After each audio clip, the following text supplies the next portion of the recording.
ഗാന്ധിജി മദ്യവർജന പ്രസ്ഥാനവും നൂൽനൂൽപ്പും ആരംഭിക്കുന്നതിന് മുമ്പ് തന്നെ ഞങ്ങളുടെ ഗുരു അത് തുടക്കം കുറിച്ചിട്ടുണ്ട് എന്നും സർവരും ഒരുപോലെ മാനിക്കുന്ന ഒരു മഹാഗുരുവാണ് ശ്രീനാരായണ ഗുരുദേവനെന്നും ഗാന്ധിയെ ധരിപ്പിക്കുകയുണ്ടായി. ശ്രീനാരായണ ഗുരു ഗുരുസ്ഥാനത്തും മഹാത്മാഗാന്ധി ശിഷ്യസ്ഥാനം നിലയുറപ്പിച്ചുകൊണ്ടാണ് ആ സംഭാഷണം നടന്നത് എന്ന്. സ്വാമിജി, മഹാത്മാഗാന്ധിജിയും ശ്രീനാരായണ ഗുരുദേവനും ശിവഗിരിയിൽ കണ്ടുമുട്ടിയിട്ട് ഏതാണ്ട് 100 വർഷം ആകുന്നു. അതിൻ്റെ ആഘോഷ പരിപാടികൾ 1 വർഷം നീണ്ടു നിൽക്കുന്ന ശിവഗിരി മഠം ആഘോഷിക്കുകയാണ്. അന്ന് ശ്രീനാരായണ ഗുരുദേവനും മഹാത്മാഗാന്ധിജിയും അന്ന് ശിവഗിരിയിൽ വന്ന് സംസാരിച്ചതും അത് എന്തിനെക്കുറിച്ചാണെന്നും അതിൻ്റെ ഉള്ളടക്കം സ്വാമിയുടെ അറിവ് ഒന്ന് ജനങ്ങളുമായിട്ടൊന്ന് പങ്കുവെക്കാം.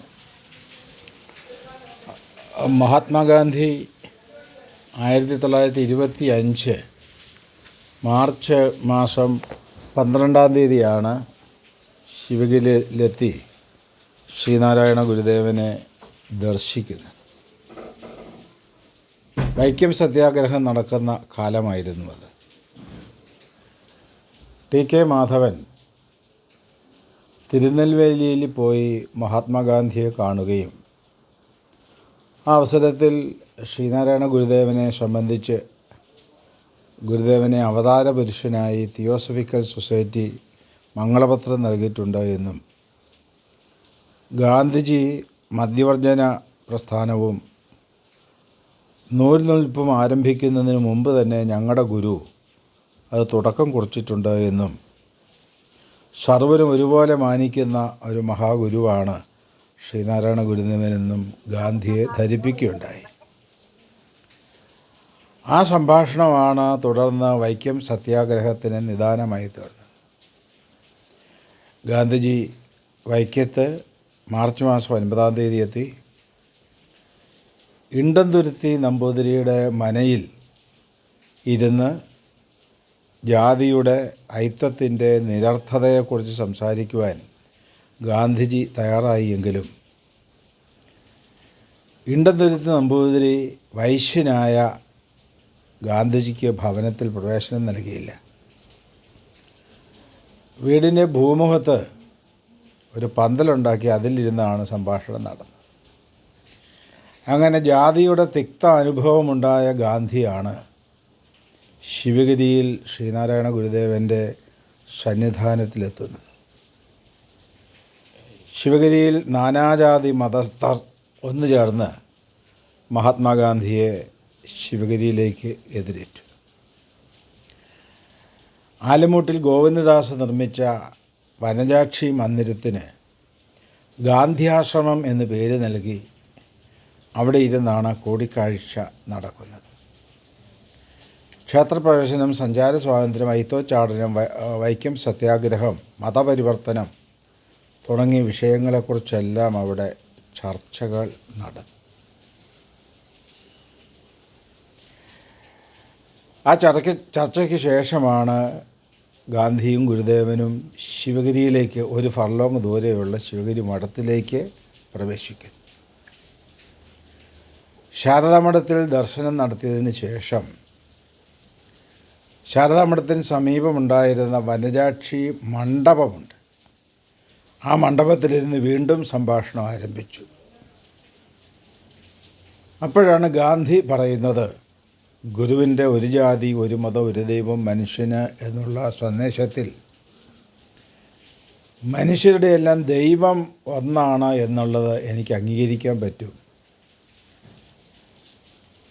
ഒരു ജാതി, ഒരു മതം എന്ന സ്വാമിയുടെ കാഴ്ചപ്പാടിനെ എനിക്ക് ഉൾക്കൊള്ളുവാൻ സാധിക്കുകയില്ല എന്ന് ഗാന്ധി തീർത്തു പറഞ്ഞു.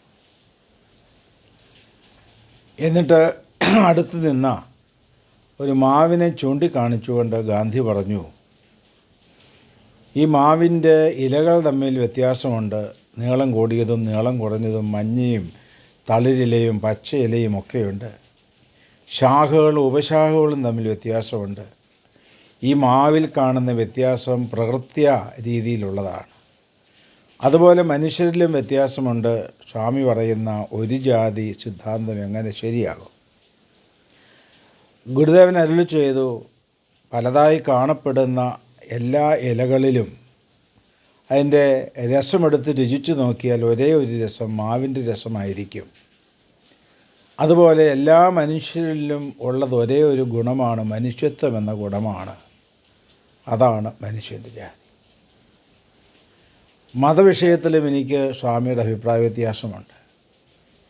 ഗാന്ധി പറഞ്ഞു, ഗുരു അരുളി ചെയ്തു, മതവിഷയത്തിൽ മഹാത്മജിയുമായി ഒരു വ്യവഹാരം നടത്തുവാൻ നാം ആഗ്രഹിക്കുന്നില്ല, വാദപ്രതിവാദം നടത്തുവാൻ ഇഷ്ടപ്പെടുന്നില്ല. അപ്പോൾ ഗാന്ധി തുറന്നു പറഞ്ഞു, സ്വാമിതൃപാദങ്ങളെ പോലെയുള്ള ഗുരുക്കന്മാരിൽ നിന്നുമല്ലാതെ മറ്റാരിൽ നിന്നാണ് ഇക്കാര്യങ്ങൾ ഞങ്ങളെപ്പോലെയുള്ളവർ ചോദിച്ചറിയേണ്ടത്? മഹാത്മാഗാന്ധി ഒരു ശിഷ്യസ്ഥാനത്ത് നിന്നുകൊണ്ടാണ്, ഗുരുവിനെ ഗുരുവായി സ്വീകരിച്ചുകൊണ്ടാണ് തുടർന്ന് സംഭാഷണം നടത്തുന്നത്. ഈ സംഭാഷണത്തെക്കുറിച്ച് സുദീർഘമായി പഠിച്ചറിഞ്ഞ മാർത്താമ സഭയുടെ ഒരു വലിയ ആചാര്യനായിരുന്ന പൗലോസ് മാർ ഗ്രിഗോറിയസ് പറഞ്ഞു, 1977 അദ്ദേഹം മനോരമയിൽ ലേഖനം എഴുതി, ശ്രീനാരായണ ഗുരു ഗുരുസ്ഥാനത്തും മഹാത്മാഗാന്ധി ശിഷ്യസ്ഥാനം നിലയുറപ്പിച്ചുകൊണ്ടാണ് ആ സംഭാഷണം നടന്നത് എന്ന്. ഏതായാലും ഗാന്ധി തിരുവനന്തപുരത്ത് മഹാരാജാവിൻ്റെ ഗസ്റ്റായിട്ട് താമസിക്കാനാണ് തീരുമാനിച്ചത് എങ്കിലും അന്ന് ശിവഗിരിയിൽ താമസിക്കുവാൻ തീരുമാനിച്ചു.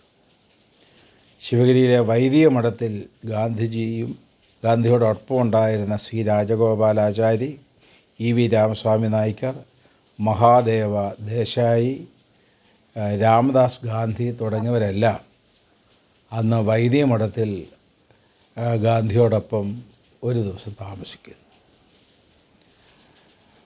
നേരം പ്രഭാതമായി ഗാന്ധിജി ശാരദാമഠത്തിൽ വന്നു. അന്ന് ശാരദാമഠത്തിൻ്റെ ഒരു ഭാഗത്ത് ഗുരുദേവൻ്റെ ഒരു ചിത്രം ആളുകൾക്ക് ദർശനാർത്ഥം വെച്ചിരുന്നു.